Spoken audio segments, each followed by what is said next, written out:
Thank you everyone again for joining us today. We're Eco El Paso, and this is our 13th annual conference. And this year, due to the pandemic, we're all virtual, so it is a 2-week virtual speaker series. And we're really happy that we were able to get Anita Ledbetter from Build San Antonio Green to join us today.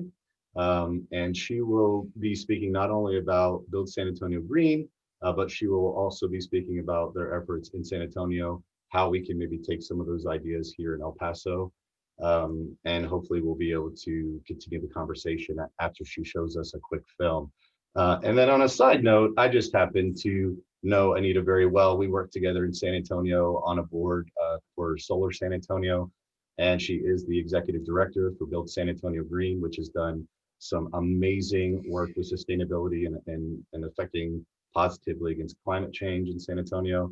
And we're friends outside of the work world, but Anita is awesome. She really knows her stuff. She's got a lot of really good ideas to share with us today. But that's my long-winded intro. Thank you, Anita, for joining us today. And I'll pass it off to you and let you do your thing. Well, great. Well, thank you so much. First, I just wanted to say, thank you so much, Shelby, for inviting me to participate in this conference. I'm really excited to have this opportunity to kind of share the San Antonio story with you guys. I've attended this conference before in a couple of years ago, and it was amazing. And I love the city of El Paso and really admire the spirit of the people that I met at that conference. So a lot of great opportunity out in El Paso. We're thinking about you. You're our sister city, now in the COVID pandemic. And so anyway, with that, it's a privilege to present to you this morning. So I have a video that I'm going to show you, and I'm going to be narrating it live.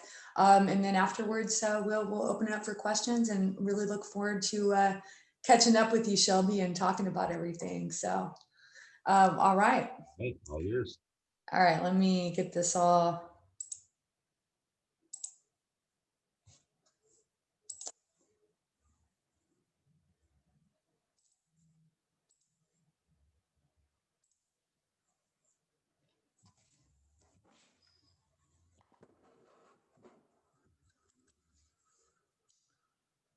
All right, here we go.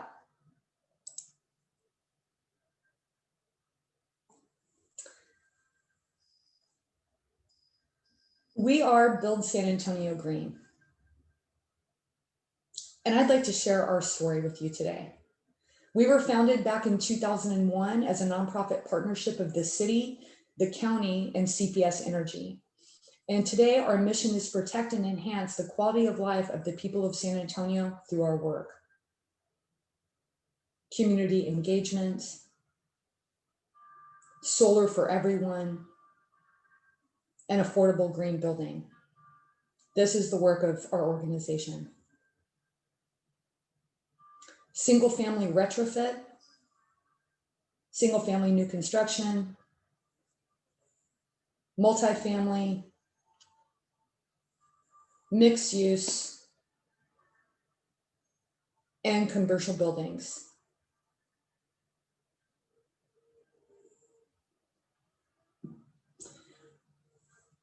We have an above code voluntary program that we have designed to help builders and developers build a certified green building that can be measured. It's performance-based, and we deal in percentages better than code in energy, water, site materials, and the indoor air quality of the home, just to kind of name some of the basic areas. With energy, we're looking at the entire building envelope and all of the equipment that's included. We're looking at all of the water conservation inside of the home. We're looking at the way the site is developed, and obviously the water conserving native landscaping and the percentage of materials that are used in the home, also low VOC or no VOC, and dealing with indoor air quality, which a lot of that is also tied to the HVAC system. We also have unbiased technical expertise to help you go solar on your home or business. We can help connect you with EV charging for your home or business. And we work with builders all throughout San Antonio at every price point.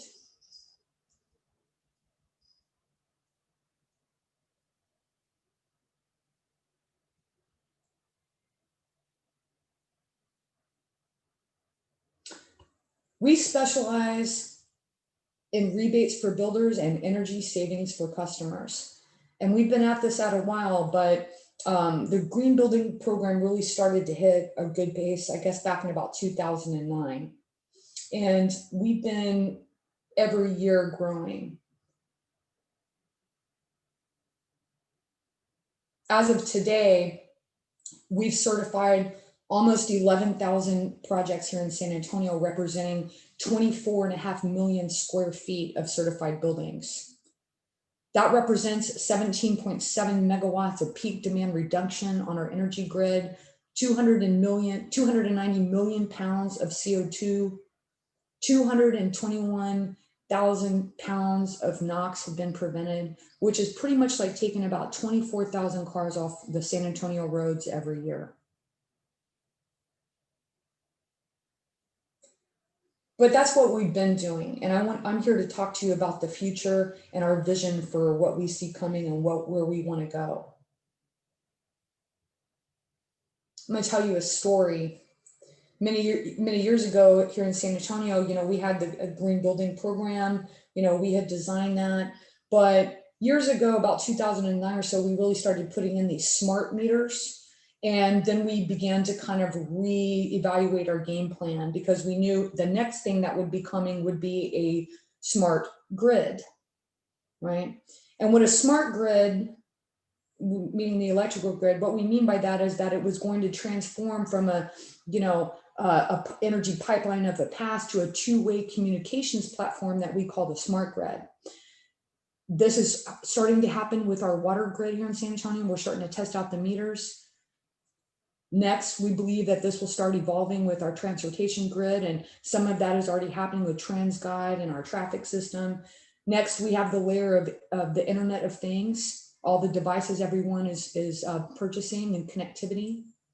But when we bundle these things together, smart electric, the inevitable smart water grid, the inevitable smart transportation grid, the Internet of Things and connectivity, that's what we call smart city. And we think San Antonio can get there by 2030.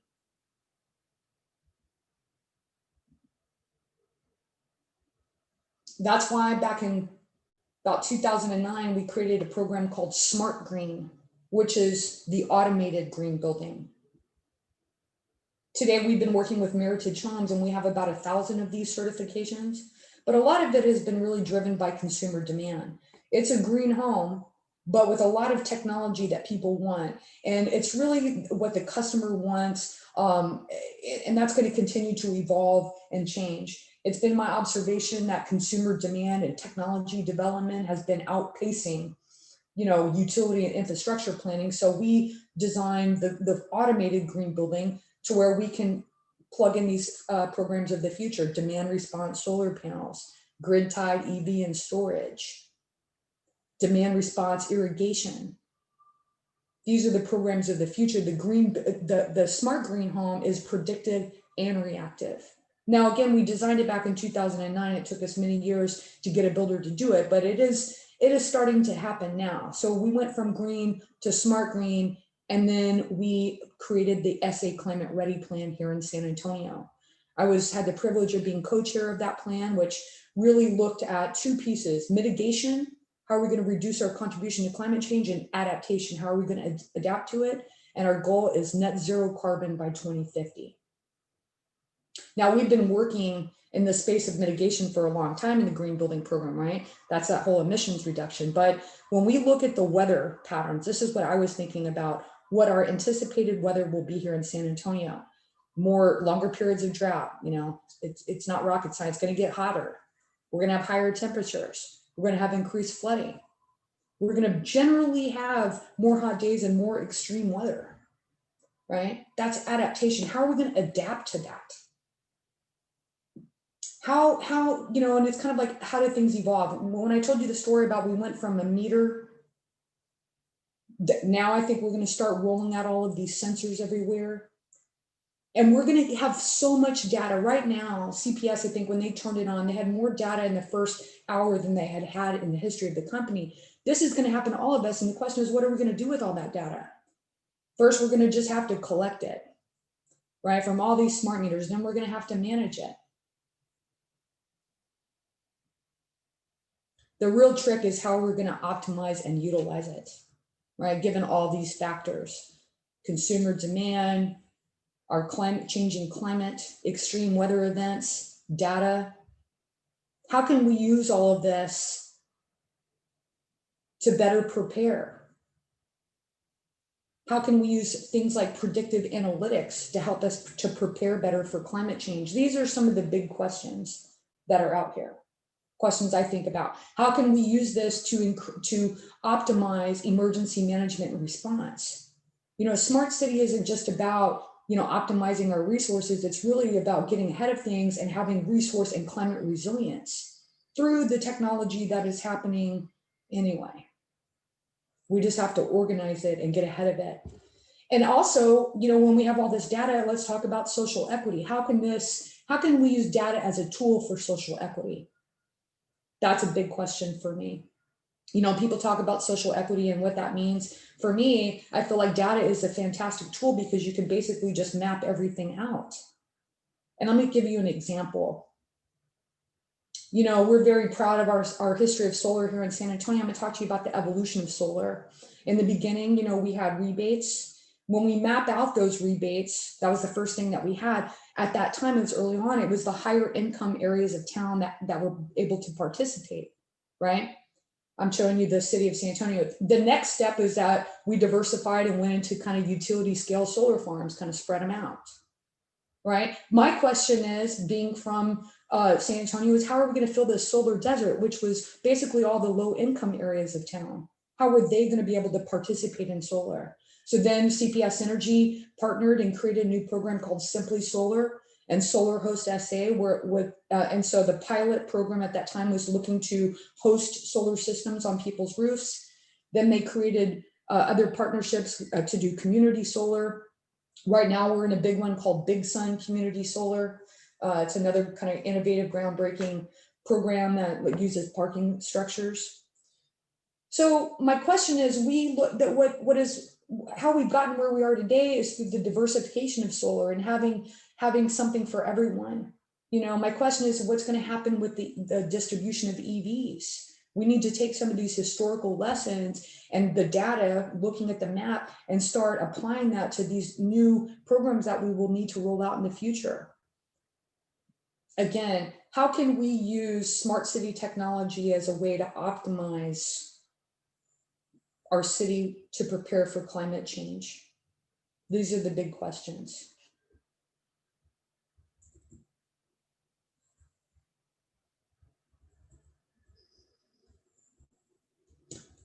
Now, again, when we talk about what is the future of our city and how we're evolving, and, you know, again, how our grid will continue to evolve into a smart city, a lot of it comes down to infrastructure and data. But when we start with people and we understand how they live, I think that's really where it begins. And that's why we're evolving again from a green building. Then we went to a smart green building. But I know in my heart that the future of homes and buildings here in San Antonio and other places is a climate ready building. Because again, we have to adapt to the changing weather. We cannot just mitigate our contribution to climate change, we have to adapt. And the climate ready home is our solution here in San Antonio. We're thinking of beyond green building into heat resistant materials, beyond water conservation to water security.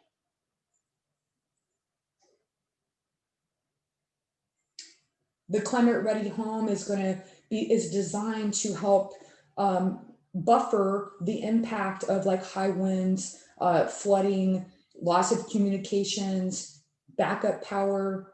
You know, we also have designed in to give people a preparedness plan that is specific to their specific part of town, specific neighborhood, so they know what to do in case of an emergency. So again, now we've really shifted our thinking from not just inside the home or inside the lot, but the effect of the weather on the outside of the home.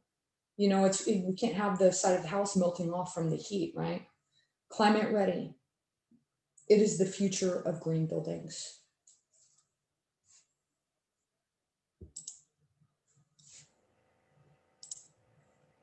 That was awesome. Thank you. Thank you. I'm gonna try to stop sharing. So, have I stopped sharing my screen? Not yet. Uh, Let's see. How do I Probably. stop? No, hold on. Oh, wait, here we go. Stop share.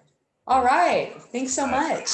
That was an excellent video, and I'm glad that I knew you back when it all started and sort of how you've evolved. I really like how you. It's not just about the builders. It's not just about the homeowners. You start looking at, micro neighborhoods, communities, and then the whole city, and everything seems two-way. It's really cool to see how you've evolved it. Thank you.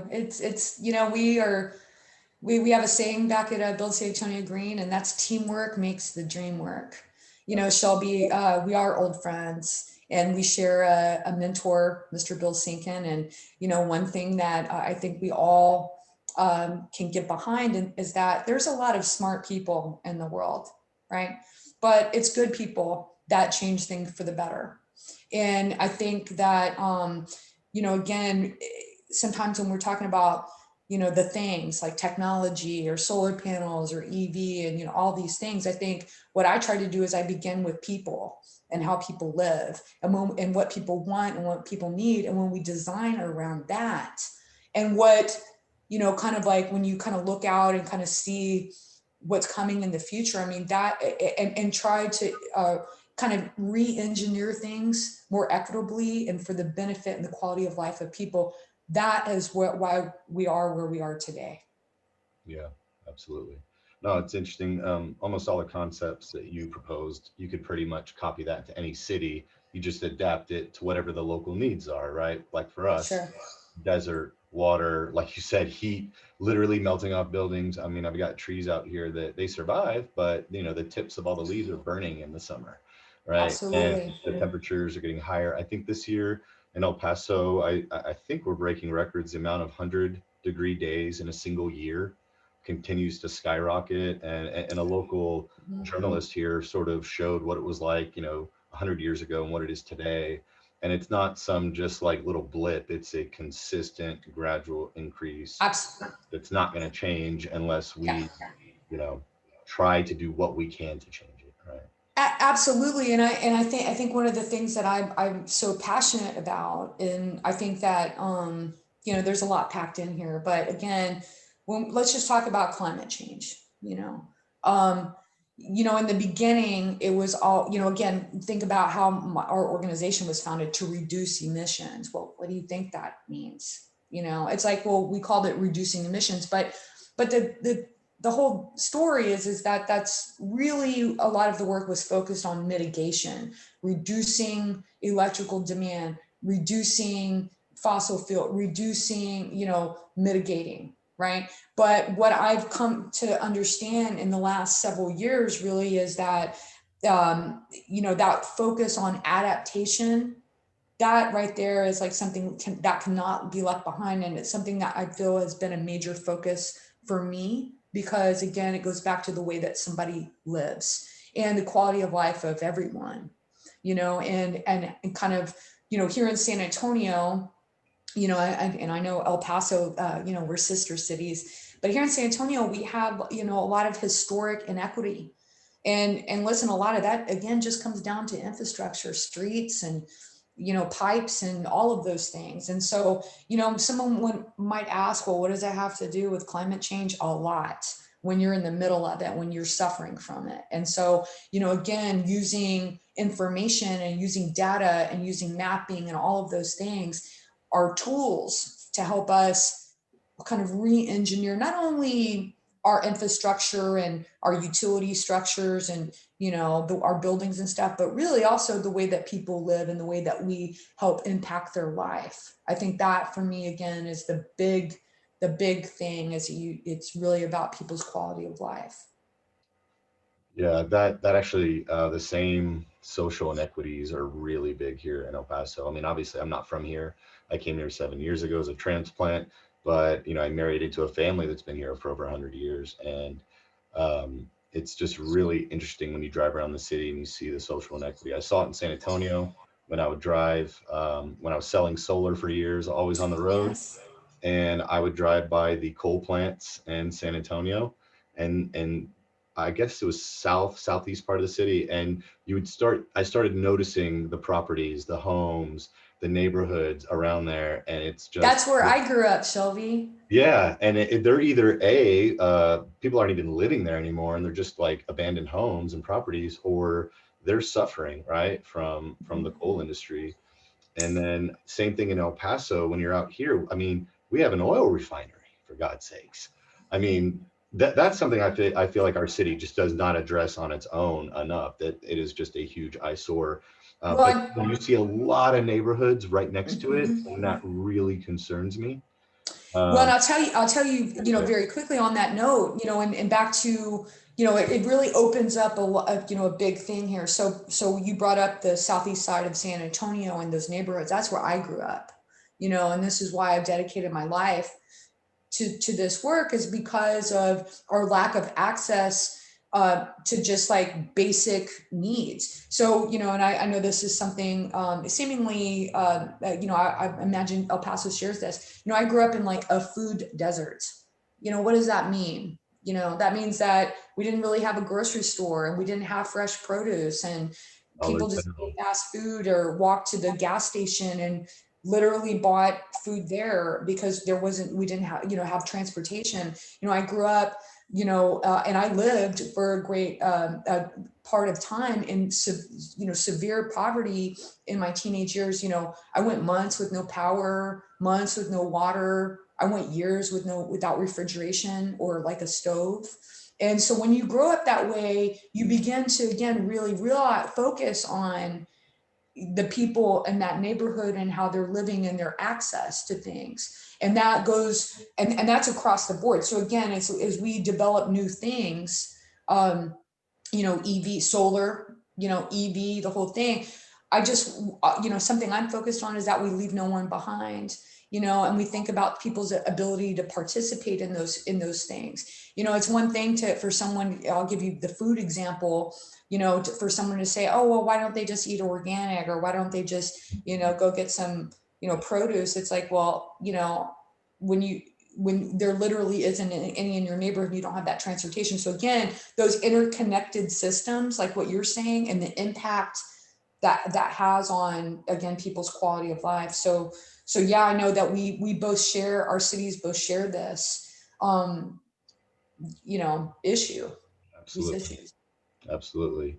Yeah, and I think for here, it's, that's what our nonprofit wants to focus on is underserved communities. So I created a program called Million Trees El Paso, and it's not to go put fancy fruit trees in rich neighborhoods. It's to Yeah, put, native drought tolerant trees, starting with the most underserved communities. that's And yes, right. we want to hit every neighborhood, right? Rich, poor, in between, doesn't matter. But we feel like another thing we want to do is, give solar energy systems to nonprofits who own their buildings. We want to be able to come into a nonprofit and say, hey, your application won. Here's a free system for the next 25 plus years. Yeah. Right. And so I think we have that same mindset of giving back to our community, especially those that are underserved. But what I really like, to really tie back to your presentation, I just love the idea of green building and being climate ready. But that's one thing I think that you could probably give me your explanation, I think, of how you talk to builders in San Antonio that we could maybe mimic here, is that I get a lot of pushback from builders, and I've met with the heads of the builders associations and real estate associations. And they, as you've heard, when you talk about upgrading, let's just say the lighting to LED, and it's going to cost them $15 more a house out of this 500 Yeah. or 100 home community, whatever it is. And they lose their mind for every $5 it goes up. Oh, they're not going to be able to get their loan now. And I'm starting to think, well, over 30 years, that's, pennies, right? But I get Yeah. a lot of pushback. And especially when I start now talking about maybe an extra 5,000 in better windows or insulation or spray foam versus Pink Hmm. Panther stuff, right? Or spray in insulation. Or when I talk about, God forbid, we put in a solar system in a house, Hmm. they really lose their mind at every $5,000 and $10,000 increment. And I get it, right? They need to sell homes. They're trying to make them affordable. But I think one thing that they don't get here quite yet, I think some do, and some do this, and I don't think that every consumer quite gets, is there's a cost of a home and there's the total cost of ownership. right?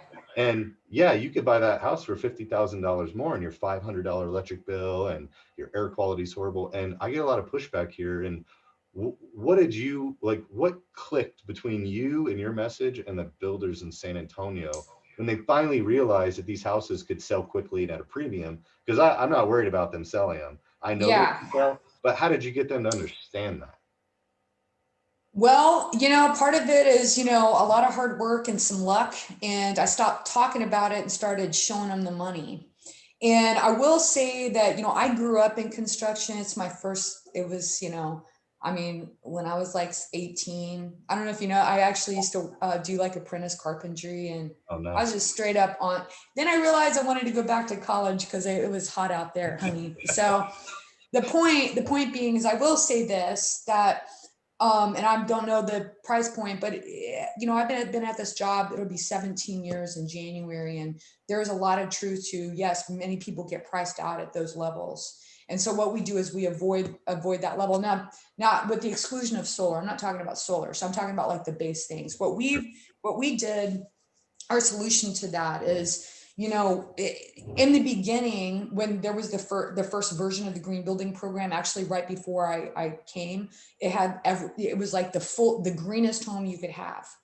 And then they're like, two people did it, and like, no, because it Yeah. was like a $10,000 premium. And so that's like basically, I Yeah. mean, here in San Antonio, we have a low quality of or no, not low quality, a low cost of living. Except the housing is keep going up. This is a massive problem for the people of San Antonio, is just even be able to afford a home. So again, what we did is we tried to take the designer label off of green building. So back to no expensive fees to certify things. That was number one. That's because we're a nonprofit, and we were lucky for that. Number two is that what we designed is we, basically tiered the program, but all of them, and we made it performance based. So for example, there are some things that are prescriptive, like you have to do this no matter what. And other things are a performance target, because we don't care how you get there. You just need to get there. And that's how we can do $1 million home and low income affordable homes in the same criteria.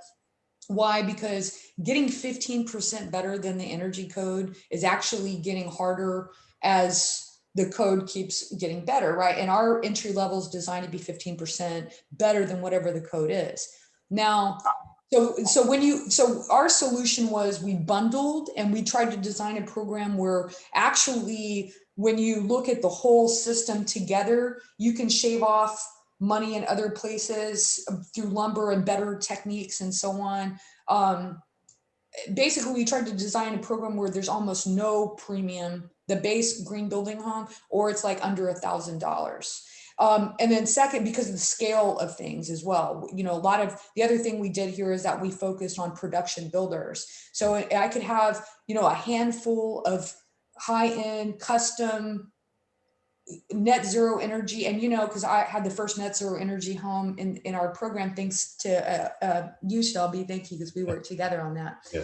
But the point is, I realized then, like, hey man, like, who else can really, over time, as things become more affordable, right? So, but my dream is for all the people of San Antonio, right? For the average person, or the person, the least of us, to have access to this. So what I did was think about production builders and how we were going to build an entry level green home, and then and as a package, right, across their enterprise. So we specialize in that, and then they can have upgraded options. So for example, you can go to Meritage or KB Homes here, or Lennar, or some of the other builders, Sitterly, or so on, and they're all going to have those base things. But then some of them are going to be like, oh, okay, well, you can afford an EV charger or an upgrade, even better this, that, and the other. So you can like jump up levels and so on. So you can build solar ready, you can be EV ready, you can add that stuff on later. That is a really good thing for a builder too, because they realize that just means wiring. Like, oh, Yeah. that's like not a, that you just need some conduit. They're like, oh, okay, cool. It's like putting in a dryer. They're like, I can do some of this, but what we do is we have to work with builders up front in the plan stage, and we don't come at them with one thing. We come at them with the whole program. But here's the real secret sauce. money. And we are very lucky to have a rebate here where builders, because of our STEP program, which is a whole, story that we put together, a semi-permanent funding mechanism that we've been working off of about the past decade, to give builders a small incentive, comparatively, for them to participate in the program. So again, low fee for certifying it, right?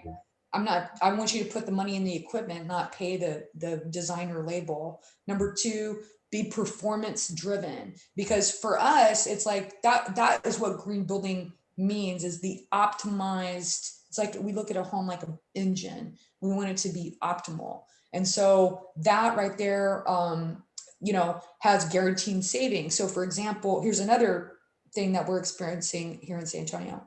You pull up over time, builders begin to realize this. You pull up to, you think about who's buying a home, just very quickly. It's like usually families, right?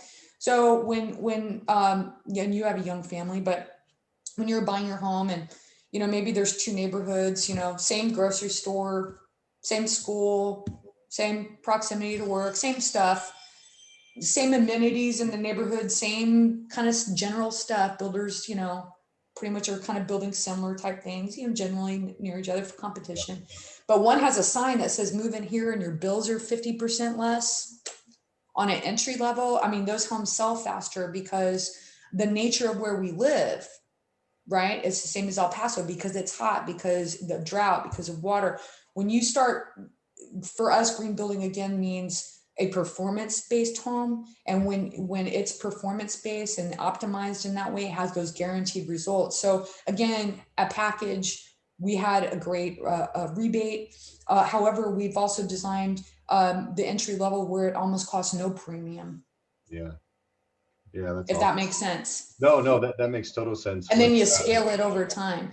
So just in conclusion, Shelby, so the end result is this: a decade later, we have some super like off-grid net zero. We have them, but the big bulk of it, it's again, instead of going over that just green building is only 100% off-grid, instead of having that, by using this other method, this is how we've amassed over about 24.5 million square feet of buildings, the majority of which have been single family homes. This year is our biggest year ever. We have already completed over 2,000 certifications this year, and we have 4,700 homes under construction right now. So when you look at the cumulative effect of that and the affordability, and then it begins to drive the price of those windows and other stuff, because it's no longer a special thing, it's in stock, but the other builders are using it. There's a lot of those things that have come into play. Yeah, and as other builders add on and the industry gets bigger, they're almost helping each other by driving down the price. Yeah. Right. Same thing. Yes. Wow. Okay, that's really. And it becomes more accessible to people. Yeah. And then people can upgrade.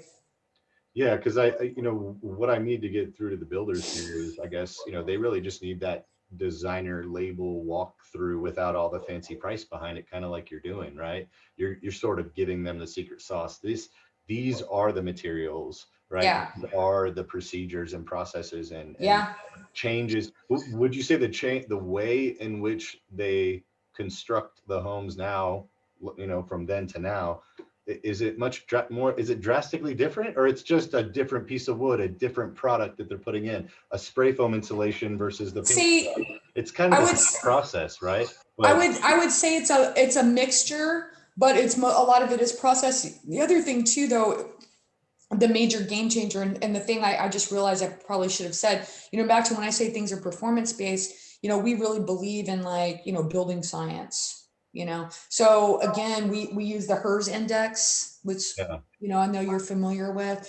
And so when you have that guaranteed performance, or when you have something that's measured and and so on and modeled ahead of time, all of those things are huge contributors as well, because again, when we're doing like old school, like a manual J calculation on an HVAC system, it's like, man, I'm going to save you money because we're going to size that thing correctly, and And so I think that really the big advancements have been around energy, building envelope stuff and equipment.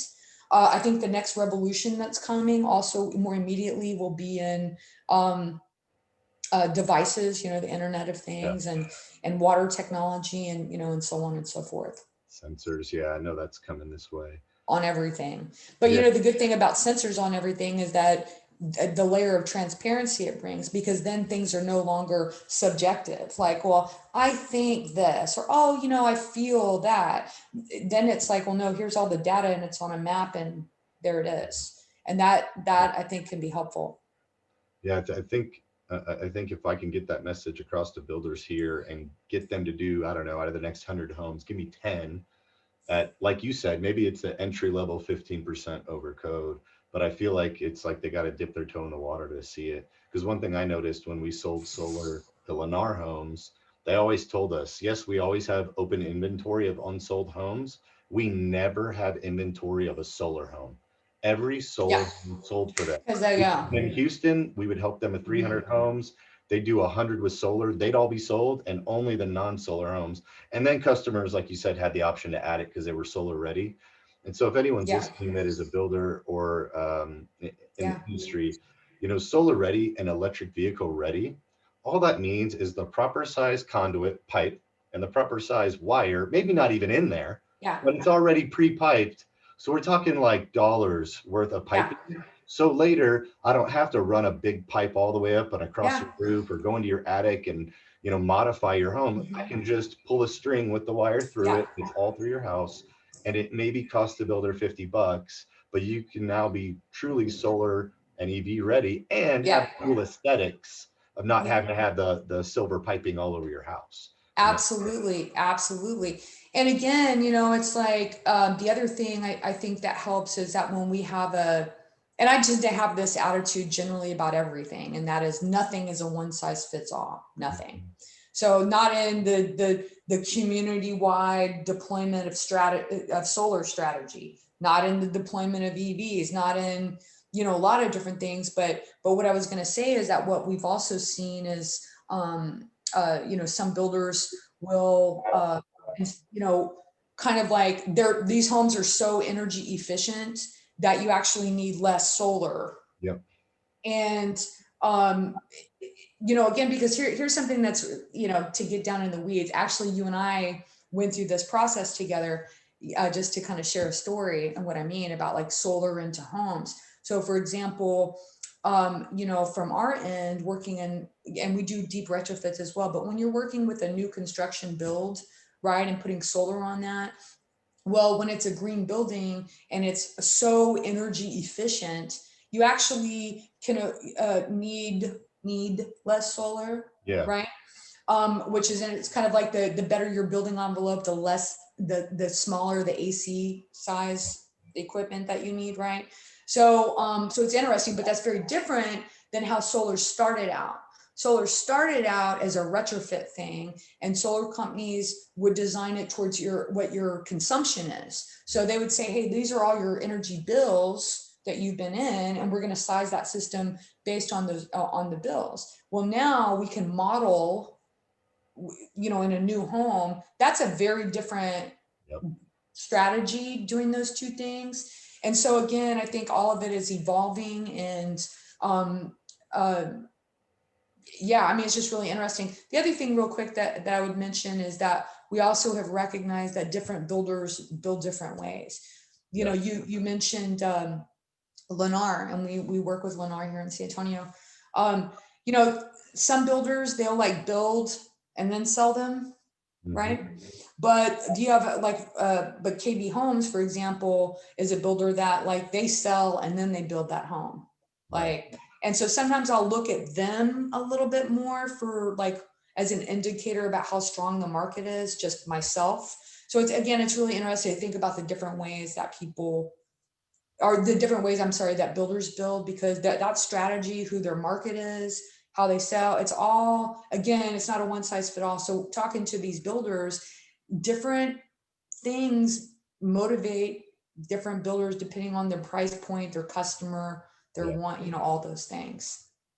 Yeah, absolutely. Yeah, I think we got to crack the nut here in El Paso and get a few to actually do some really detailed data-driven projects where they can Yeah, do before and after and the HERS ratings and the blower door testing and all that. I think that yeah, that's a really, really big and missed opportunity out here that's really on a small scale. And I do like what you said about, basically I say reduce, then produce. And my yeah. geothermal friend I Ryan, love that. Yeah, yeah, my geothermal friend always tells me this. No, don't just go slap up $200 a month worth of energy bill solar on a roof. Go in there and get their bill from 200 down to 80 a month. Then yeah, you need, instead of a $20,000 system, maybe you need an $8,000 system for solar. yeah. And, Uh, and but that $12,000 savings, maybe you didn't have to spend 12 to get there. Maybe you only spent five yeah, more to get there. And so I think that people don't always realize that it's like buying a gas guzzler vehicle that you got to spend more on every month. It's like when I moved into my house, I had to retrofit it. It's all electric because I refused to buy anything that had gas in it. And because of that, my bills were astronomical. And I think in the middle of the summer, in the middle of the winter, it'd be like $500. And had I put on $500 worth of solar, I couldn't afford it, and I probably couldn't fit it. But what I did is immediately did windows. yep, I cut my bill in half. I had yep, 27 windows replaced, and literally half my bill. It would have cost so much more for that amount of solar to be put on. yeah. And So so yeah, we all, it's like a dual process. Maybe I add 5 panels this year, but then I do better lighting, better, everything, appliances, you name it, right? So it's yeah, sort of, I think people, what they think of is they think, oh, it's so expensive. Well, have you done all your light bulbs? Well, let's start there. You can go to Home Depot and do that, right? Let's start one step at a time. And I think that we have to get the individual consumer to think that way, and we really have to connect them to the builder. Because I think what you've done in that connection in San Antonio, would you say it was like a pilot? You just convinced some people to do the pilot and they trusted you? What in sort of, the first version, yeah, or like like maybe like a KB Home, they're like, okay, we'll try it it. was Imagine Homes, and he was the That- first one, and I know exactly what it was because it was like back in like 2007, 8, somewhere in there. It's somewhere back in there, and I remember my technical director, Lena Luque. I remember the day she came in my office. She was like, "Anita, we have our 100th certification." And earlier this year we passed 10,000, and it's just it's unbelievable. But yeah, back in the early days, there was a visionary guy, super smart building science, kind of grew up in the construction, was a caring and good person. This is the magic factor. Okay. And he was in the right place at the right time, owned a company, and he was like, I'm going to build the best home in the world, that I can't, for everyone, that's accessible to people. And his name is John Friesenhahn, and he was Imagine Homes.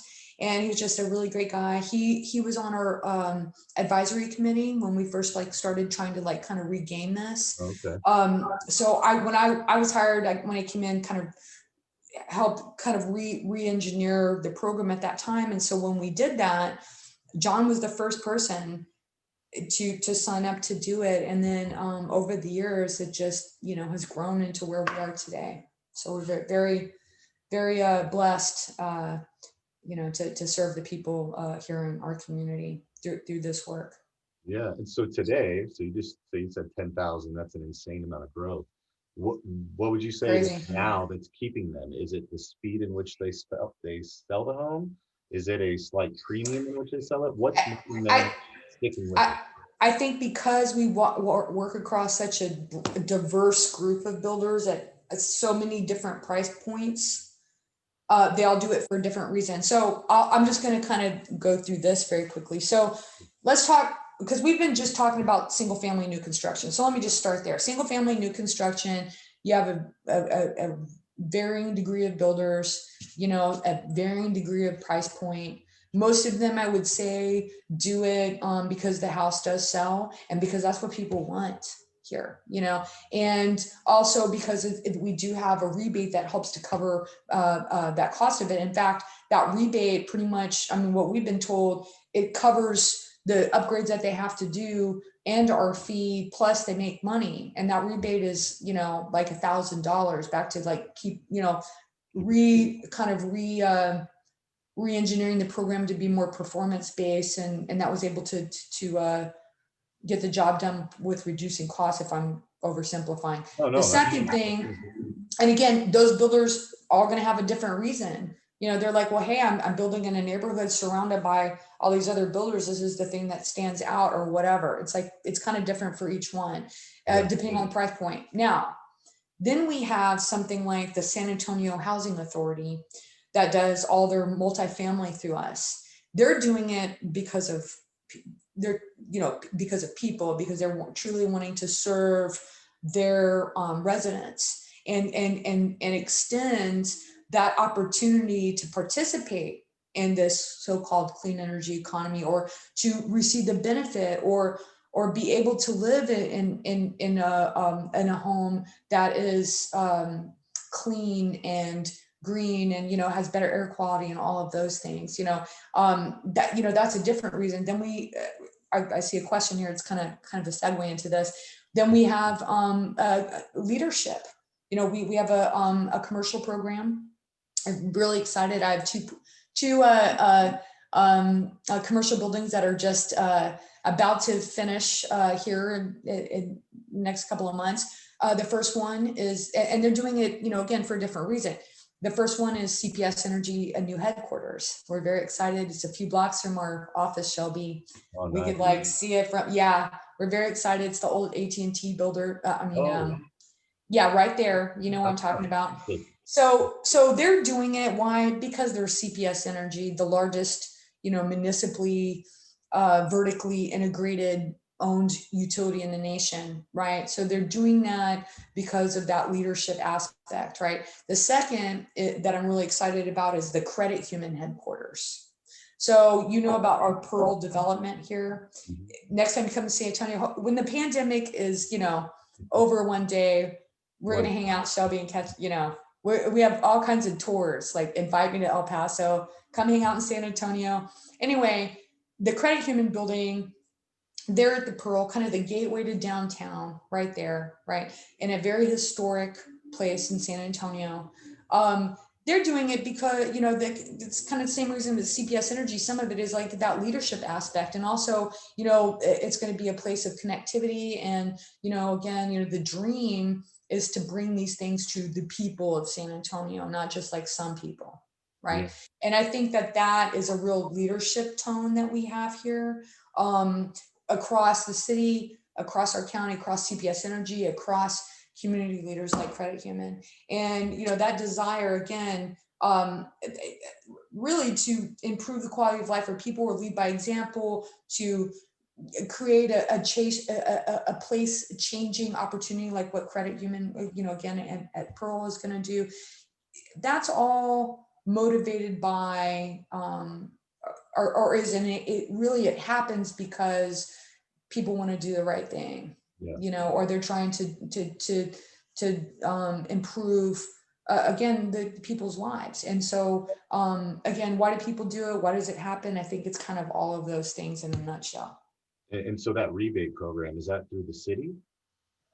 CPS Energy. CPS Energy, so utilities. Yes. So it's really just a single source that you're dealing with for that specific rebate aspect of the job. That one. But what we did is we designed, we have a municipally owned electrical utility and a municipally owned water utility. So we tend to have a lot of rebates, a lot of community service, a lot of, that's also, a big reason why we have the results that I think our utilities have, is because their shareholders are the people of San Antonio. And so, they're,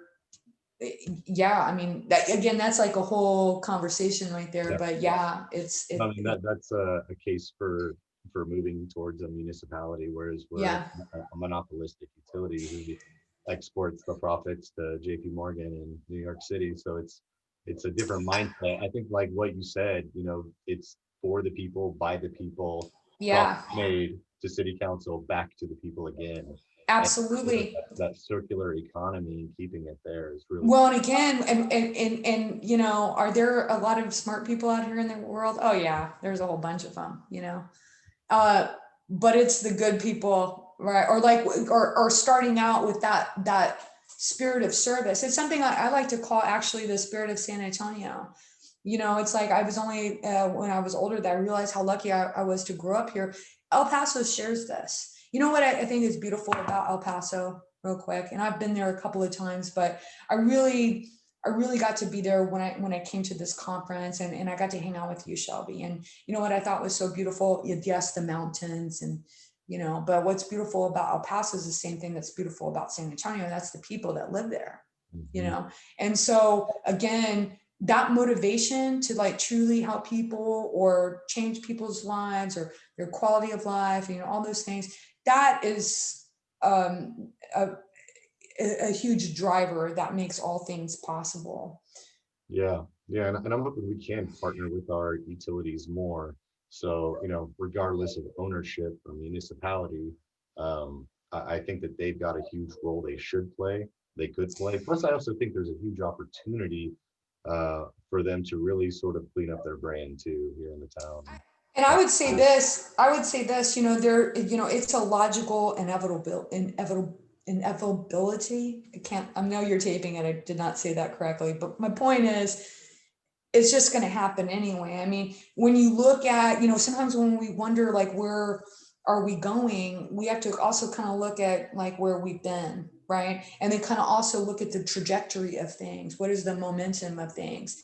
And you know what, again, so, and I believe every utility across the nation will and will have to continue to transition because the world is transitioning. And what I mean by that also comes down to consumer demand. And I think one of the, there's a sweet spot in between what I call social engineering systems and things to improve the quality of life of people, and also connecting with what people want, with consumer demand. I mean, all of these things, there was no community plan for this. You see what I'm saying? And that's, and we're on talking about a smartphone, but you know what? All the stuff, it just keeps coming faster and faster. All those pieces of technology, all the Internet of Things, all consumer demand shapes things. You've been around builders long enough. You remember when, granite was like way back in the day, it was like a big thing. That was not cost effective. But you know why? Because people were like, I want it. They were like, okay, good, boom, there you go, you got it. So sometimes something comes along, consumer demand will kind of like leapfrog economics in a lot of ways. So there's a lot of factors here. Again, what is the commonality here? People and the way that they live. No, that's as we get towards the end here, that's a really good tie back. And I think one thing that I've always felt but I like that there's language behind it now, because I couldn't always put my finger on it, is that, environmental justice is social justice. They're almost always hand in hand. I rarely ever see the two separated. And I see those that are living next to power plants and refineries are taking it the worst. Here in El Paso, we have, recycling plants that catch on fire near residential communities. They're moving a school bus depot to a underserved community, put hundreds of buses idling in the morning right next to that community. And then we've got the border in which these 18-wheelers back up for miles, idling all day, trying to get across, just polluting these neighborhoods. And so, well, what I've always thought is, you have the early adopters, and you typically have a lot of wealthy people early adopt anything. But I think what that's helped and where it's moved more towards is, like you said, more equitable environmental social justice across the board. Yeah. It's not for the wealthy, it's not for the poor. It really should be a human right for everybody to have clean air, clean water, clean food, clean to live. Right. Absolutely. Yes. And these are, a basic human right, and I think you said that perfectly. I mean, that's exactly what it is, Shelby. And, I really believe that, people, do come together, they can come together. I wanted to kind of end with this or throw this out here. It's kind of like the city of El Paso. Here's what I would say, when you look at your future, it's one thing to come in and say, here's a list of things that I want to do. This is the list of things that we need to do. And you can start with that, right? and we can talk about all those things and, and do that, right? And that, I think, is the traditional way I think things have been done. But that's why the world is the way it is, The other way, and this is kind of the way that I try to, operate and build San Antonio Green, is I don't start with any of the list of nothing. I just start with one thing, and that is my mission is one, to improve the quality of life of people through my work. And when you start with that as everything else is a logical deduction of it. See, there's an old saying, and it's like, if you don't stand for something, you're going to fall for anything. And so, yeah, I mean, you really, it becomes very clear. Does that make sense? And so once you have that idea in your mind, I think you kind of basically see things in through that light. And that is, I think, what's going to lead us into the future. Absolutely. Very well said. Well, we've taken a lot of your time, but we do have a few people So on, much fun. and we can always, take emails and get questions after this. Yeah, please. But I figured while we have a few people on, if you do have any questions live, sort of have your moment now with an expert, with Anita here. Just wanted to give the floor to the crowd if anyone does want to unmute their mic and ask any questions. And if not, that's okay. You can always email. Yeah, please feel free to learn more about us at buildsagreen.org. You can also learn about our program, bringsolarhome.com. Bring Solar Home is a free online decision tool for the people of San Antonio to help them go solar on their home or business. We provide unbiased technical expertise to help them make that decision, and we provide that at no cost to the people of San Antonio. It's a free service that's paid for by, Green Building, basically. So please feel free to reach out to me. Again, my name is Anita Ledbetter, Executive Director. My email's on our website, and I'm here to help out in any way I can. And, again, very grateful to be here and excited. So. Awesome. Well, thank you again. And I'm happy I was part of that Bring Solar Home campaign. So I'm Me happy too. That's right. You guys took on the efforts of Solar San Antonio into your nonprofit. And with that, please visit their website. They are a nonprofit. If you ever want to donate to Build San Antonio Green, Eco El Paso, learn more, join their events. They also have events throughout the year if you're in the San Antonio region and watching this video. But we will definitely take a lot of your ideas and expertise and probably be calling you again for more advice. I would love to come visit El Paso, Shelby. When it's safe, I'm coming. So. Well, we appreciate you and everything your team is doing, and we will definitely catch up again soon. You know what? I love the city of El Paso, and we're all thinking about you. You're all in our thoughts and prayers right now in the pandemic, and yeah, love you guys. We appreciate it. Thank you. Thank you.